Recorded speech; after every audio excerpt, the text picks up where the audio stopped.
नमस्कार दोस्तों, आप सभी का लॉ सीखो के दैनिक समाचार विश्लेषण में।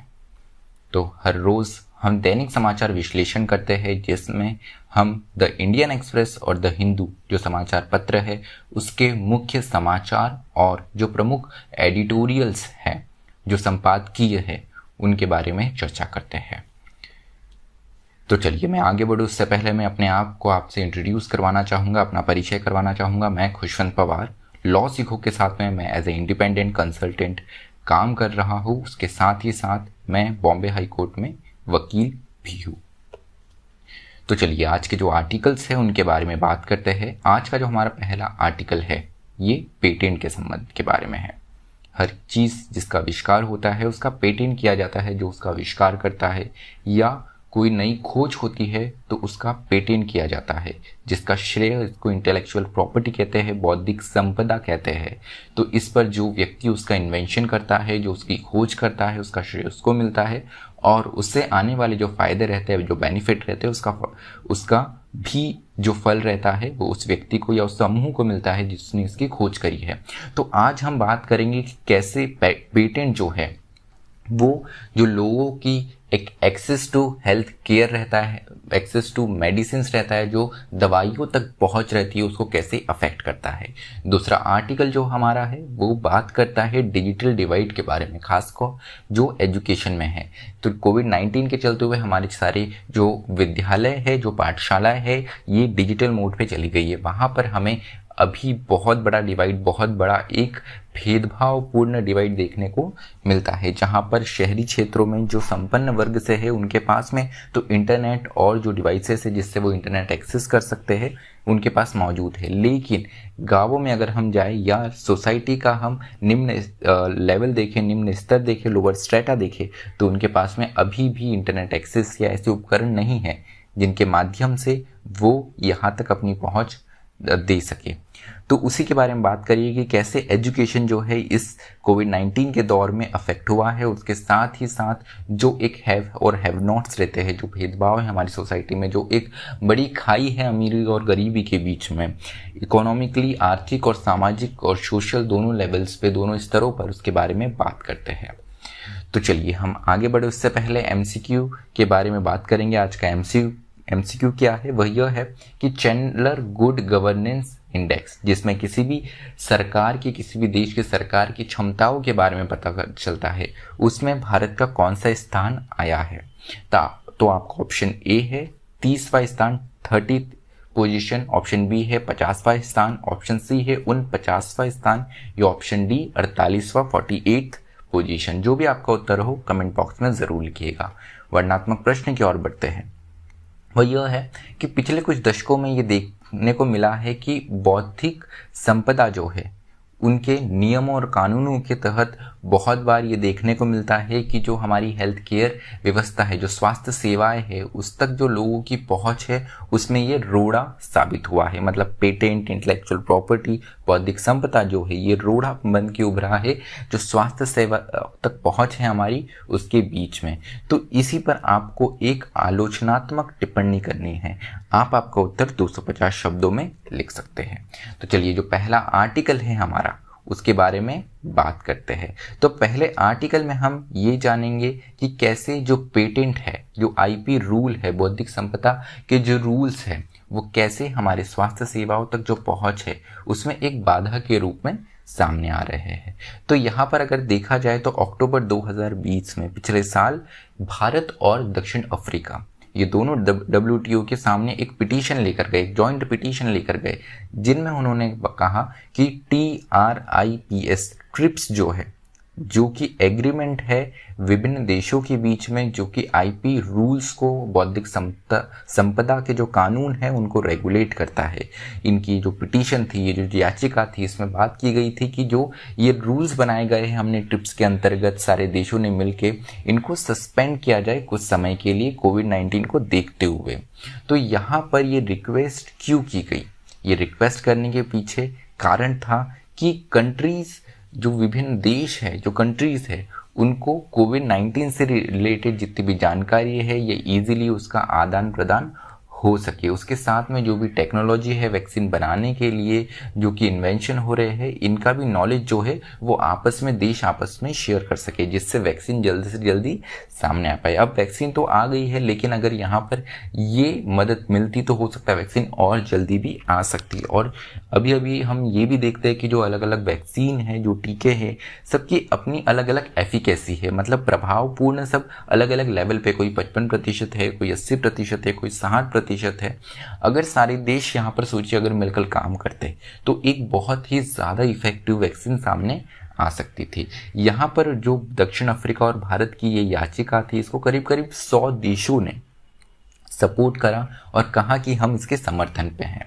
लेकिन जो बिग पावर है, बड़ी शक्तियां है, विकसित देश है, जैसे अमेरिका, यूएस हो गया, यूरोपीय यूनियन हो गया, यूनाइटेड किंगडम, इंग्लैंड हो गया, कनाडा हो गया, इन देशों ने इसका अपोज किया, क्योंकि यहाँ पर अगर ऐसा हो जाता तो इन देशों को बड़ा नुकसान हो सकता था।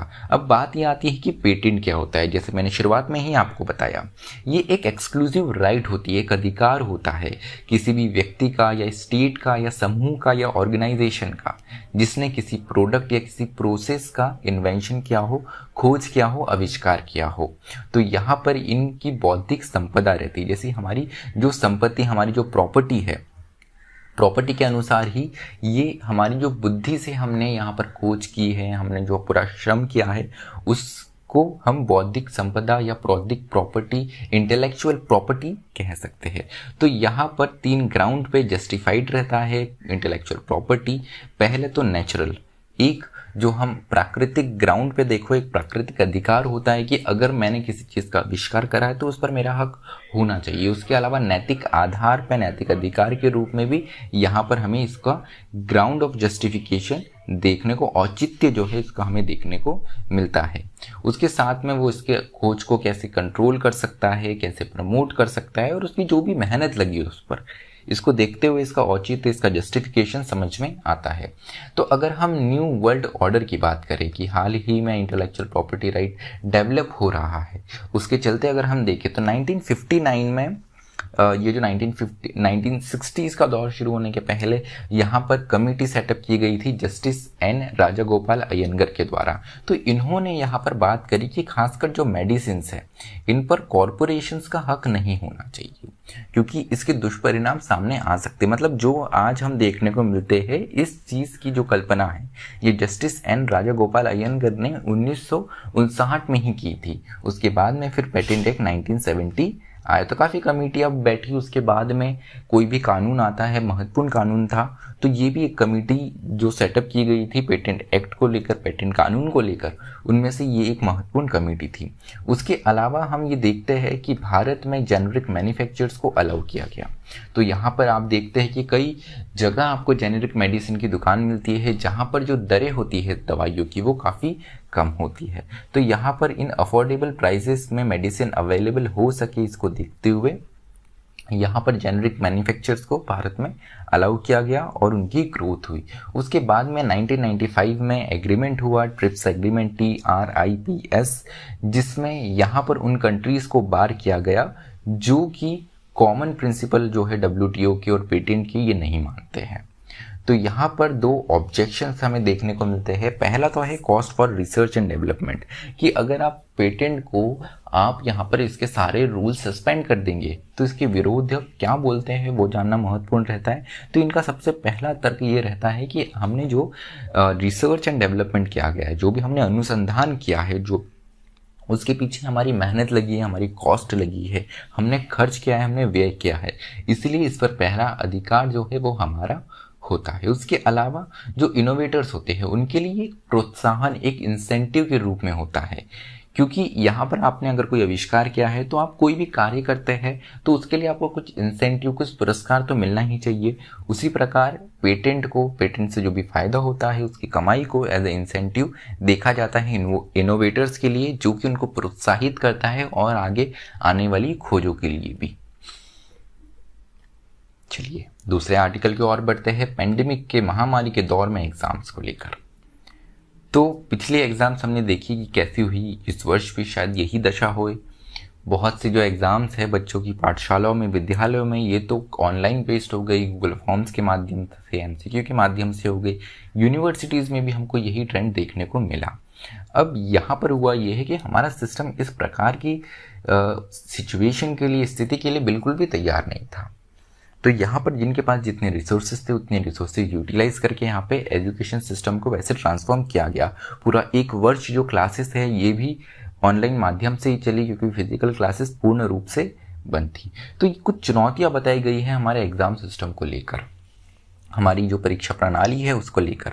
सबसे पहले कि यहाँ पर हमारे पास में कोई भी एक स्टैंडर्ड सिस्टम नहीं है, कोई भी ऐसा मानक स्तर तय करने वाला हमारे पास में कोई भी सिस्टम नहीं है जिसमें एग्जाम्स और जो टेस्ट है ये न्यूट्रल माध्यम से हो सके।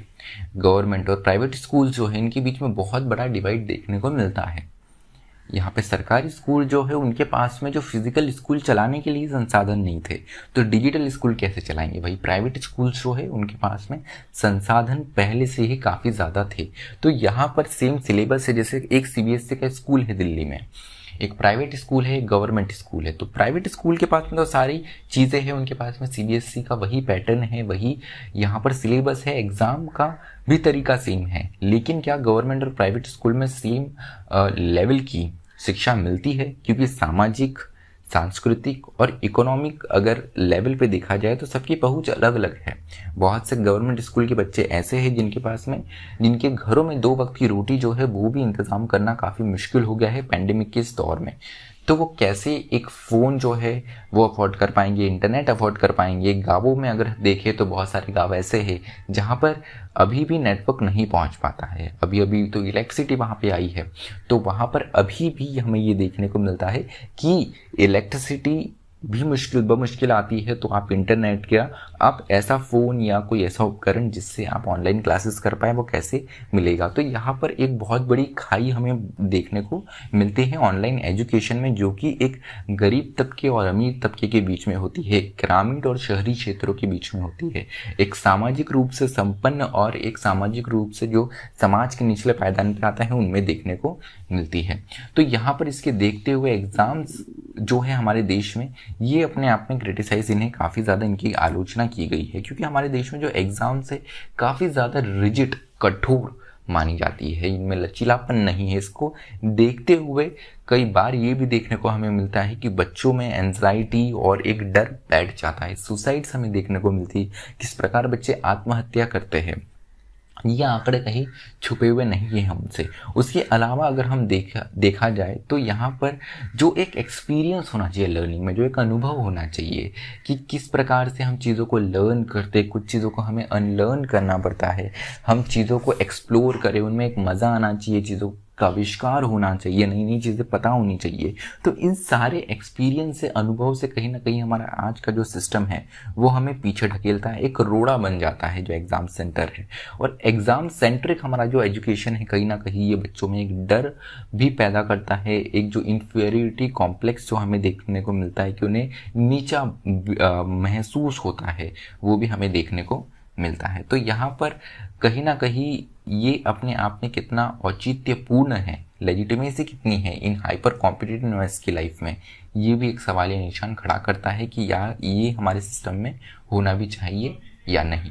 उसके अलावा वे फॉरवर्ड अगर हम आज देखें तो एजुकेशन में सबसे पहले बच्चों को हमको संवेदनशील, सेंसिटिव बनाना पड़ेगा यहाँ पे, कि कैसे वो एजुकेशन को लेकर, एजुकेशन जो उन्हें मिल रहा है वो बच्चों को यहाँ पर एक संतुलित रूप से वो उन्हें संतुलित बनाए, एक ऐसा एनवायरनमेंट पैदा करे जिसमें वो एक हम्बल ह्यूमन बीइंग बन के, एक परोपकारी मनुष्य बन के सामने उभरे। उसके अलावा धैर्य और पेशेंस जो है वो भी उनमें डेवलप्ड हो। उसके अलावा जो नैतिकता है, नैतिकता के मूल्य भी उनमें आना बहुत ज़्यादा ज़रूरी है। तो इन सारे मानकों को एजुकेशन के साथ में आना बहुत ज़्यादा ज़रूरी हो जाता है। चलिए, आज का जो हमारा विश्लेषण है वो यही समाप्त होता है। मुझे सुनने के लिए आप सभी का धन्यवाद। अधिक जानकारी के लिए आप लॉ सीखो की वेबसाइट www.lawsikho.com विजिट कर सकते हैं। इसी तरह अपना और अपनों का ख्याल रखिए। मुझे सुनने के लिए आप सभी का धन्यवाद। स्टे ट्यून्ड टू लॉ सीखो।